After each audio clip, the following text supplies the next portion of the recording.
Today's generation has realized the importance of exercising and leading a healthy lifestyle. However, unfortunately, our parents, my parents, your parents, they never really understood the importance of exercising. They were not taught the importance of exercising, its benefits, which is why they never really invested their time and efforts in exercising and leading a healthy lifestyle.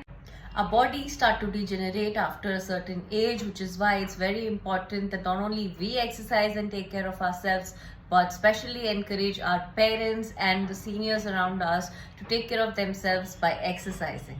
Here you can see my father exercising. Although he's not able to be as regular yet, I do encourage him to work out, and he does that sometimes. You can see him trying to balance, but he's not able to do it as well. However, he's been trying, and whenever he can, he has been exercising. Strength training will help to improve and maintain their muscle mass and improve their strength, which will obviously lead to lesser falls, lesser chances of injuries, and they'll be able to be more functionally fitter. It also helps in improving your bone mass and density, which is why it reduces the risks of osteoporosis in the future. Helps improve basic functions like your coordination.